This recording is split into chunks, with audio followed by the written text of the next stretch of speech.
99% des gens qui se lancent en e-commerce échouent et donc il y a des raisons à ça. Et bonjour à tous, bienvenue sur cette vidéo. Moi c'est Hugo, j'ai 25 ans, je suis entrepreneur depuis 5 ans notamment dans le e-commerce et j'en ai un peu marre de faire cette présentation à chaque début de vidéo. Si vous ne me connaissez pas, je vous invite à aller voir ma vidéo de présentation, j'en ai fait une exprès. Allons directement dans le vif du sujet, cette vidéo va vous parler, on va parler des 5 erreurs que font les débutants quand ils se lancent en e-commerce. 5 erreurs les plus fatales, j'ai envie de dire, celles qui ne pardonnent pas et qui vont mettre directement fin à votre parcours entrepreneurial. Et on commence tout de suite du coup avec la première erreur, assez simple finalement, qui est de croire que ce sera facile. Effectivement, en ce moment, avec ce qui se passe sur les réseaux sociaux, avec l'ensemble des influenceurs qui parlent de e-commerce et qui parlent de devenir riche très vite de manière générale, je vois beaucoup de gens, surtout entre 18 et 25 ans, qui sont un petit peu confus et qui pensent que ouais, voilà, c'est l'opportunité du moment pour être riche en 2 semaines. Et je pense que c'est important de souligner le fait que ça ne se passe pas comme ça. 90, pour pas dire 95, pour ne pas dire 99% des gens qui se lancent en e-commerce échouent et donc il y a des raisons à ça. C'est tout simplement parce qu'en fait, c'est pas un business facile. C'est pas un truc que tu lances comme ça à l'arrache dans ta chambre et ça y est, t'es riche. C'est pas juste une question de valeur et de morale. Il y en a qui se disent, ouais, je vais me lancer en dropshipping parce que moi je m'en fous, je peux faire du dropshipping et faire un business un petit peu à l'arrache, c'est pas un problème pour moi. Et ils pensent du coup que si les autres ne le font pas, c'est parce que c'est un souci de valeur, de morale, etc.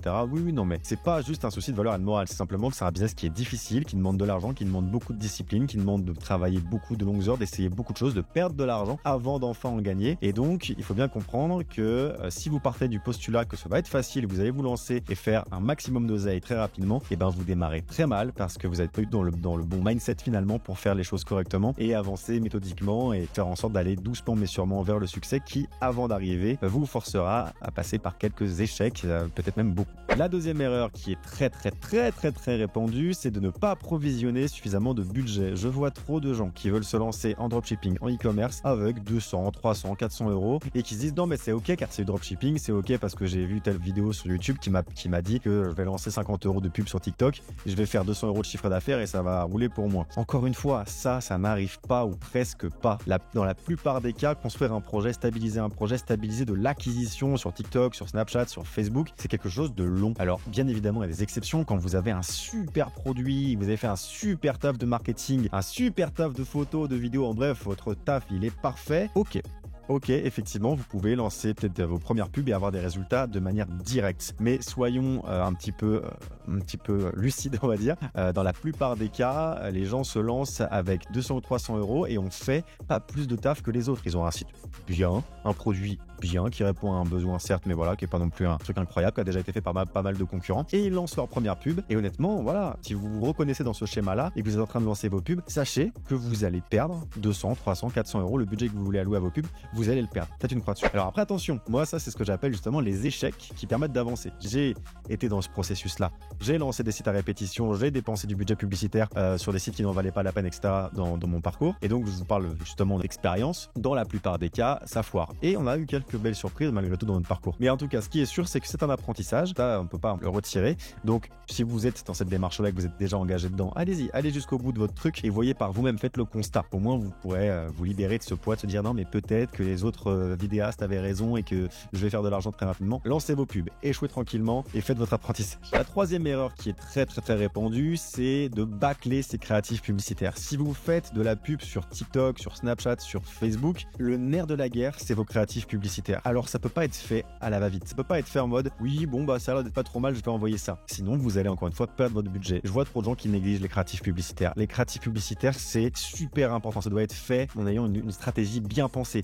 Vous devez savoir avec quelle pub, qui est-ce que vous visez, quel est l'angle marketing de chaque pub. Il faut avoir différents formats, des formats carrés, des formats story, des images, des vidéos. Il faut avoir du micro-trottoir, il faut avoir de l'UGC, il faut avoir de la présentation, de la cinématique. En bref, pour avoir des résultats en acquisition Meta Ads, Snapchat Ads, TikTok Ads, il faut une bonne bibliothèque de créatifs publicitaires, c'est primordial. Donc ne le bâclez pas, ne faites pas ça à l'arrache. Je vois trop de gens qui lancent, pareil, ils ont un petit budget 500 euros, ils ont 3-4 pubs qu'ils ont faites. Honnêtement, c'est de la merde. Disons-le, c'est de la merde et ils vont lancer ça et ils vont perdre leur budget. Alors encore une fois, c'est partie des apprentissages et quand ils réattaqueront le e-commerce, peut-être qu'ils feront ça différemment. Mais en tout cas, si jamais je peux vous éviter de perdre de l'argent, mettez le paquet en termes de créativité, en termes de budget sur la création de vos pubs. C'est ce qu'il y a de plus important. Ensuite, il faut les tester et il faut bien avoir le bon mindset et savoir que sur une création de 10 pubs, seulement 2 vont marcher. Il y a plein d'exceptions. Bien évidemment, il y a plein d'exceptions. Mais c'est ça que vous devez avoir à l'esprit. Vous devez pas être en train de vous dire putain, j'ai passé 3 heures, 4 heures, 5 heures sur une réal de pub et elle marche pas, je suis dégoûté. C'est juste normal. Vous devez en créer beaucoup, vous devez tester beaucoup de choses et c'est seulement après 3, 4 mois, 5 mois de lancement que vous pourrez commencer à être précis et à savoir qu'est-ce que vous devez produire. Vous aurez vu les pubs qui fonctionnent et vous allez produire des pubs similaires. Et donc là, vous aurez un ratio plus intéressant et peut-être que la moitié de vos pubs vont fonctionner là où avant c'était du coup 1 sur 5. Donc c'est ça qu'il faut bien avoir à l'esprit.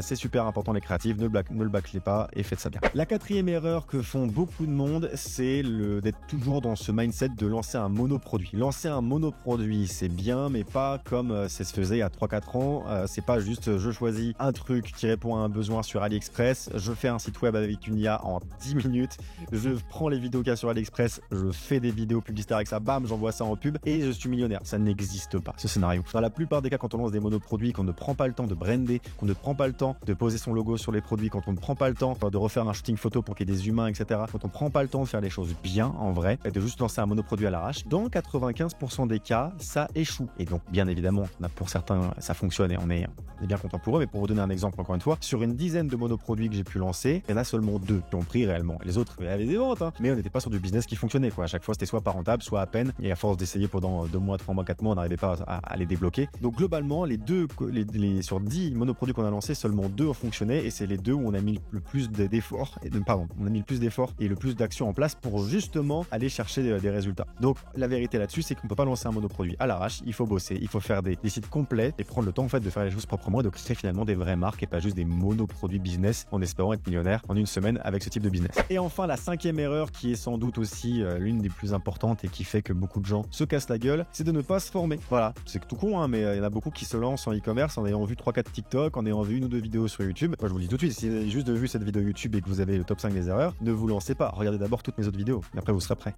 Non, plus sérieusement, non, il faut vraiment soit se faire accompagner, soit soit acheter une formation. En bref, il faut être sûr d'avoir compris l'ensemble du système, l'ensemble des enjeux. Il y a trop de gens aussi qui du coup ont un business qui fonctionnait bien parce qu'ils ont bossé sur pas mal de sujets et vont couler pour des soucis de gestion parce qu'ils ont rien compris à qu'est-ce que c'est qu'une structure, parce qu'ils ont rien compris à ce que c'est que la TVA, aux différentes taxes et à la fiscalité à laquelle ils sont soumises. En bref, il y a plein de trucs, il y a plein de sujets dans le e-commerce. Il y a tout un tas de micro-sujets. Une bonne formation complète, ça peut être bien, ou de se faire accompagner, ça peut être bien également pour avoir conscience de tous ces micro-sujets et pas juste avoir un business qui foire à cause d'une erreur à la con là où vous avez réussi tout le reste. Donc très important, formez-vous. Je ne le répéterai jamais assez, c'est vraiment super important.